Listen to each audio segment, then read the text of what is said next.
Thank you. Okay, great. Yeah, hi. Yeah, okay. Good afternoon, everybody. I am Gamidalah. I'll be presenting my topic today on the grammatical role of aesthetic components in Pnar discourse. This is a preliminary study with very few data and just the basic study on expressives, how it occurs in Pnar, what are the different kinds of expressives we find in Pnar with, in relation to sounds, movement, visual patterns.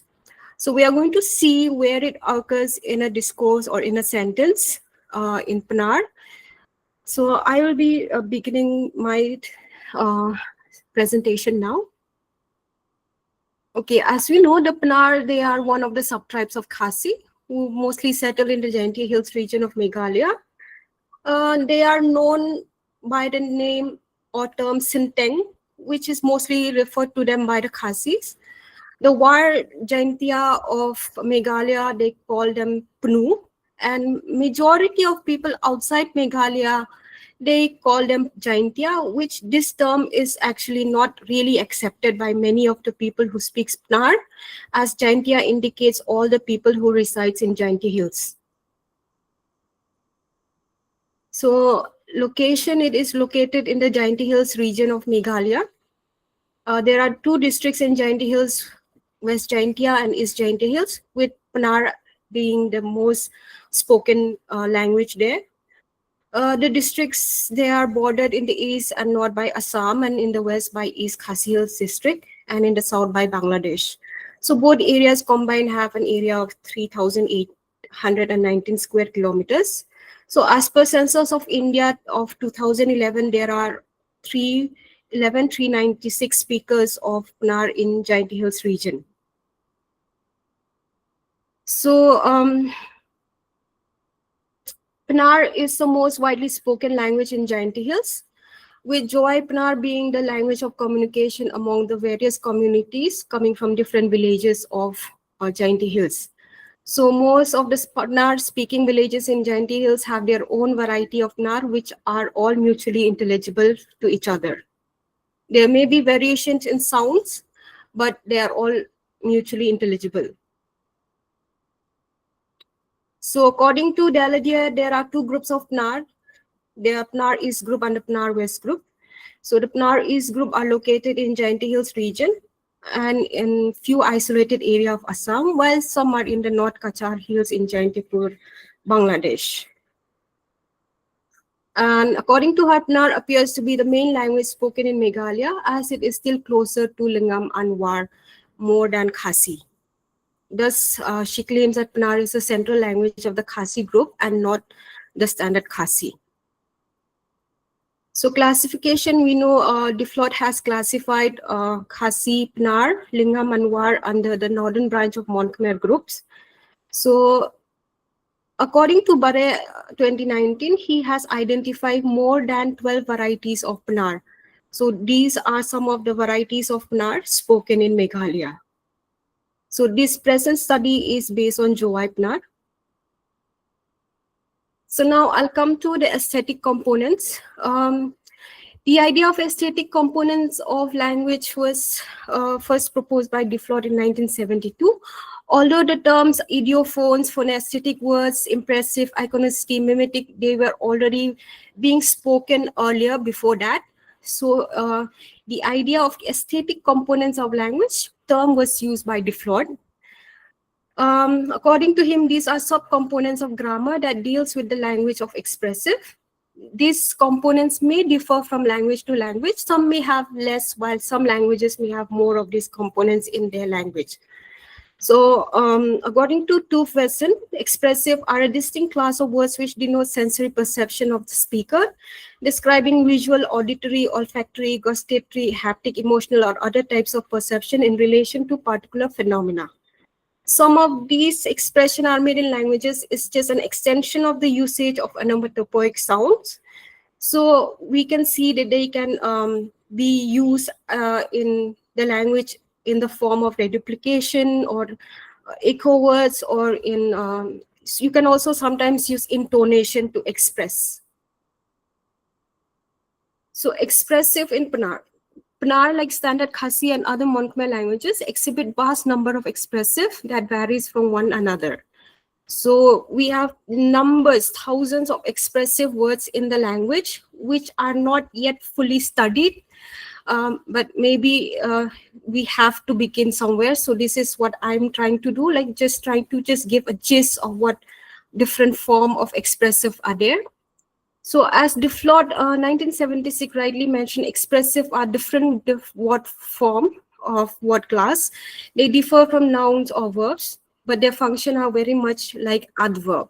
So as they modify both the verbs and adjectives. So this is also true for Pnar. We will see like most of this expressive form in Pnar acts as an adverb or very much like an adverb as it modify both the verbs and adjective.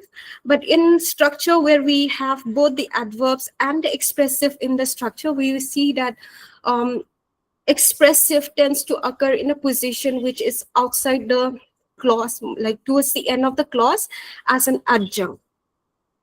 Some of the expressive found in Pnar are reduplicated, onomatopoeic, and are adverbial in nature. Pnar has both reduplicated adverb and reduplicated expressive. So we see we have adverb which are reduplicated and also expressive form which are reduplicated. The difference between these two are just in the position of the intensifier bha, which is mostly an adverb intensifier.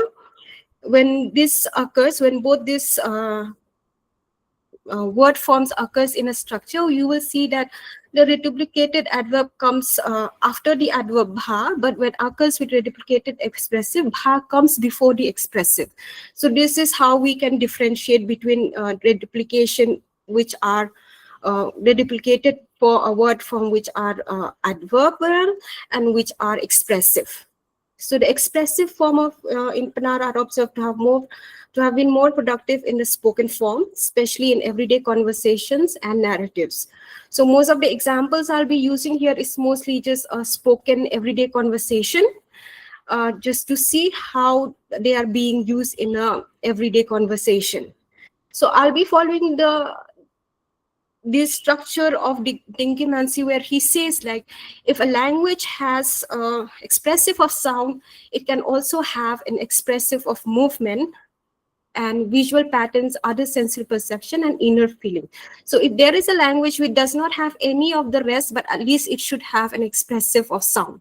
So this is how why I have given this the hierarchy.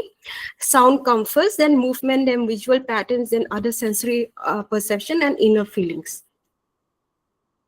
So some properties of expressive in Pnar. Basic word order of Pnar is SVO, but VSO and VOS is mostly preferred in spoken discourse. Intensifier bha follows a verb or the adjective. It modifies. Expressive can occur after the subject. As one of the example here I have shown. So the subject ko here, it comes before the expressive hein. Hein is an expression of the word red. It modifies the word red. When we say so hein.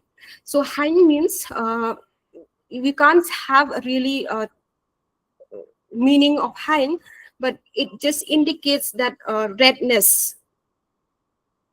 Here in this context, it indicates the redness of the cheek. So both verbal and non-verbal predicate, text, argument, expressive are considered to be an adjunct, can be dropped without changing the grammatical meaning of the structure.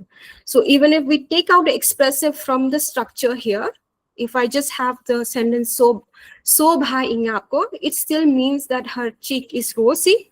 But when hein is there, it's just an expression of that redness to explain to somebody that kind of redness that is there on the cheek.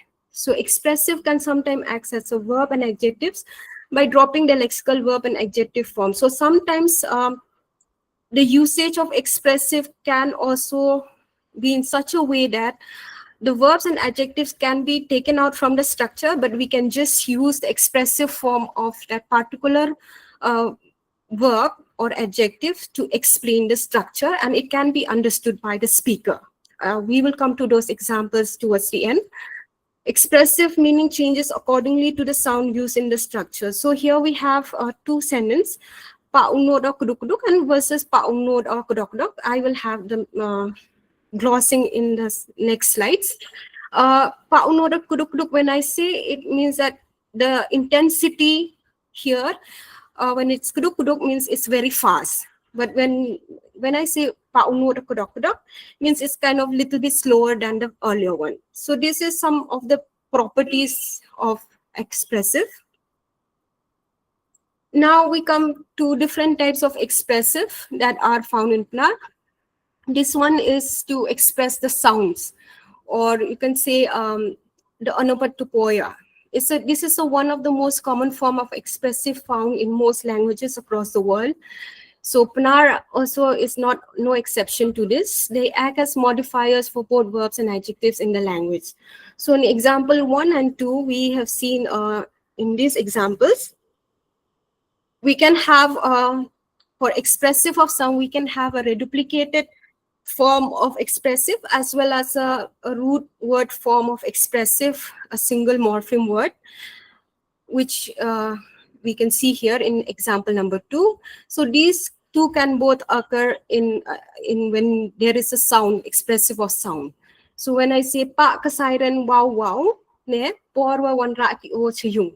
So this sentence means the siren was making sound at the time they brought him home. So like if I say it in English, it does not indicate what kind of a sound the siren makes. But in Pnar, if I have to say this sentence to explain to somebody the sound of the siren, I can add pa ka siren o siren wow wow ne porwa wanra ki o chiyung. And that wow wow ne, that ne indicates the intonation which goes up, which shows that the intensity of that sound is kind of high. So in the next sentence, dunga tayar kari thup ne. So that thup, also there is a intonation which is different from the wow wow there. So when I say padunga tayar kari thup ne, it indicates how that tire sound make while I was explaining to somebody that the tire is bursting. So these are the two forms of expressive of sounds. These are just one or two examples. There are plenty of expressive of sounds like this, which can be used with the same verb or with the same adjectives, or with different verbs and with different adjectives, depending on the context of what you're trying to convey the meaning to the listeners. Then we also have expressive of movement. So expressive of movement means an expressive that gives an auditory image of the action undergone by the subject.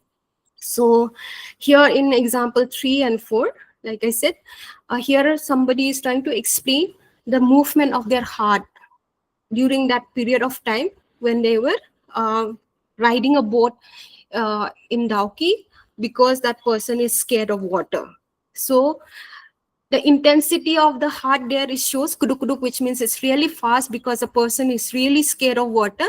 So the intensity she's trying to explain is that it's my heart is beating so fast because I'm so scared because of the scared of water.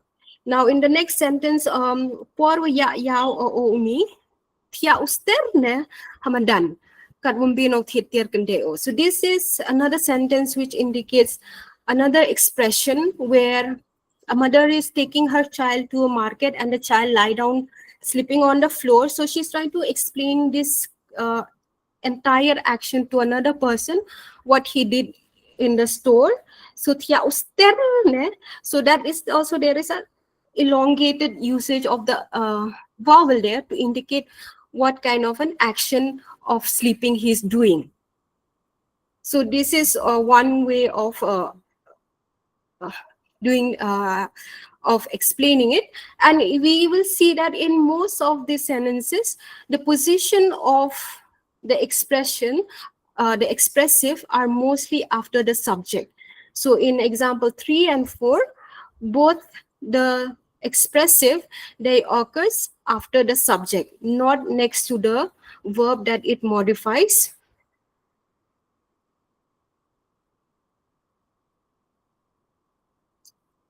Here there is another sentence where a person is trying to explain clear ke slakne hap ko chdo chapo gat wadang hiergi chwa wachi can town. So this also the same thing happens here. Also we see the position of the expressive is just next to the subject.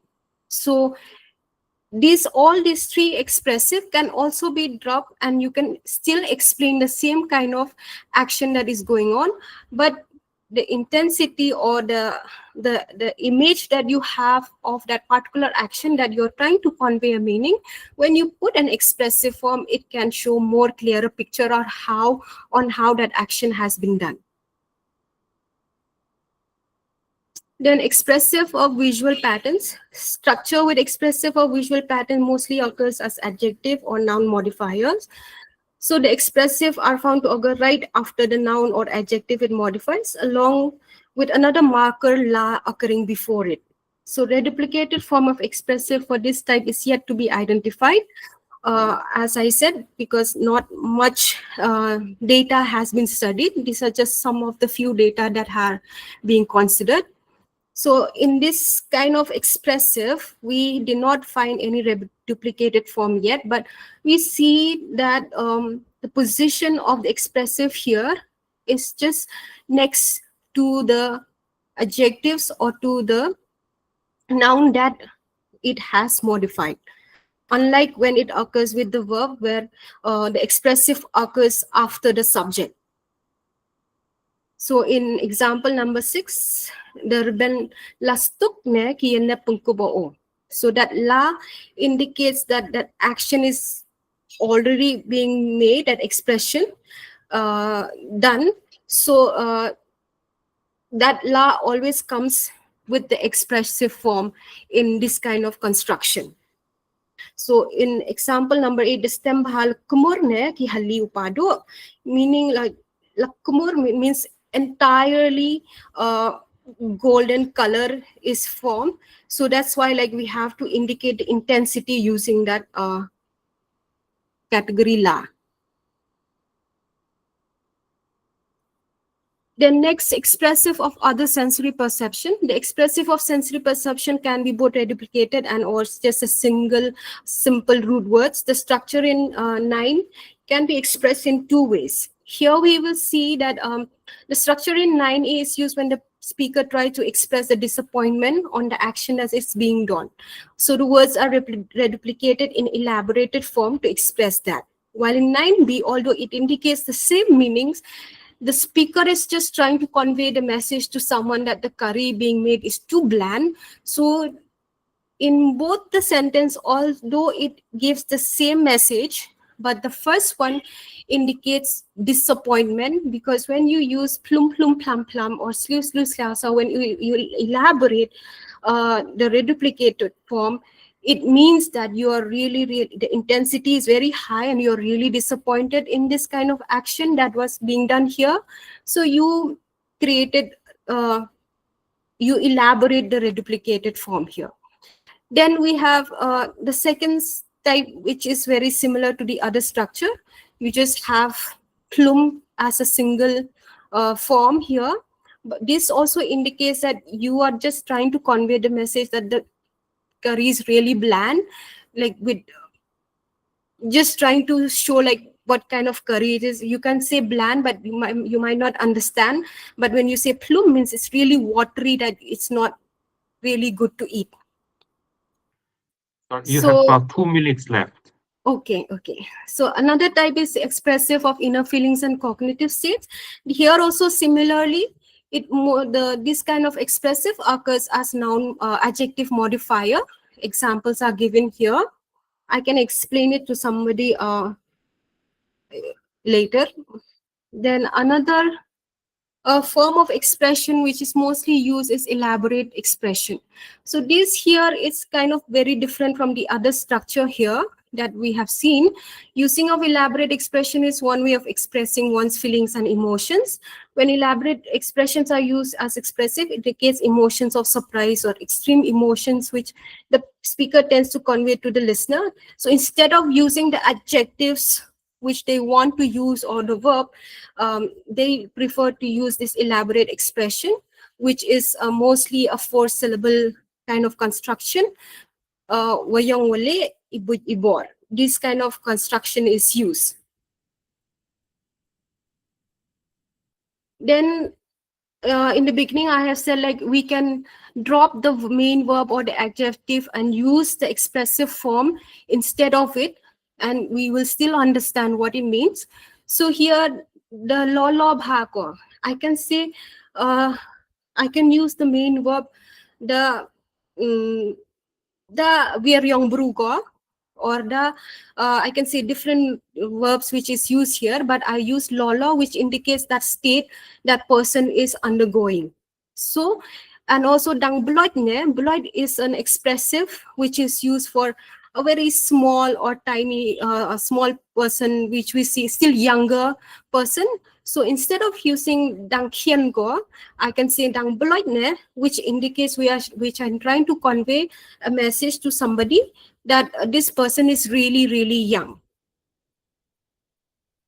Similar here, instead of using che, the light is shining, or the word shine, I can say just krik krik sangitagi light. And also here, instead of using the word loud, which is tang heng, I can just say heng heng sanggatuga bru. So in conclusion, this is just a preliminary study on the different types of expressive in Pnar discourse. With the usage with modern technology and digital influence of social media, a lot of these expressions are not being used by a lot of people nowadays because they are being replaced by emoticons or some other forms of English emotions. So an in-depth research work and archiving of expressive is very much in need in Pnar. Then expressive acts as adjunct in most of the structure, which we can see that even if we drop them, the same construction can be used without an expressive form. It conveys the same meaning. Pnar can have various types of expressive in relation to sound, movement, visual patterns, sensory perception, and other inner feelings and cognitive state. This expressive, like adverb, modifies the verbs or adjective. They can also act as predicates in some structure, replacing the main predicates. So this is just a gist of how Pnar language can express emotion and attribute using words of all kinds of human emotions and ways of life. These are the references. Thank you.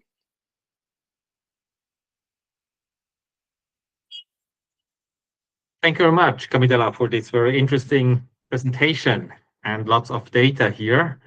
We have a few minutes for questions and answers. Paul Sidwell writes in the chat. Can I stop sharing the slide? You can stop, yes. So, Gamidalah, you can see the chat as well, right? Paul Sidwell asks about the relation between vowels open close setting and augmentation, diminution for fast, slow, etc. I get the kaduk thing. Is there a regular correlation there?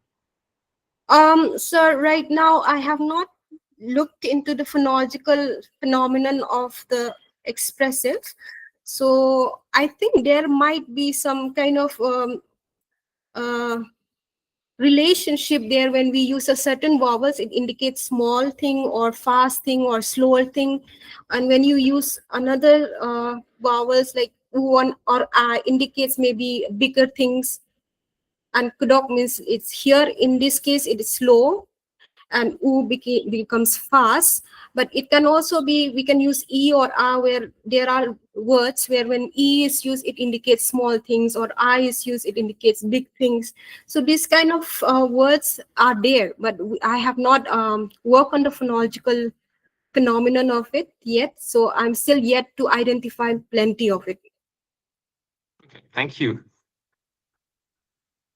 Other questions, comments? Lynette asks, Hein of Pnar, Graham mean red in Khmer. Kaduk also means a kind of falling sound of heavy objects in Khmer. How to be Lexus study papers next year. Okay, great. So there may be some deeper going connection there, right?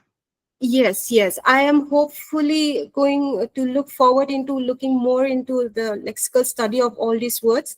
I'm trying to collect as much words as I could. This is just the beginning. So like I said, I have very limited data for now. Okay.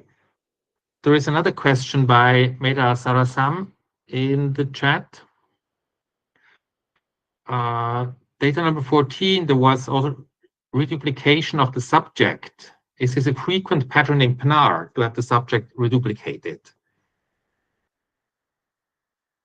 The subject is not reduplicated. It's mostly the expressive or the adverbial form which is reduplicated. So the expressive that modify the noun or the adjectives, that is generally reduplicated. Okay.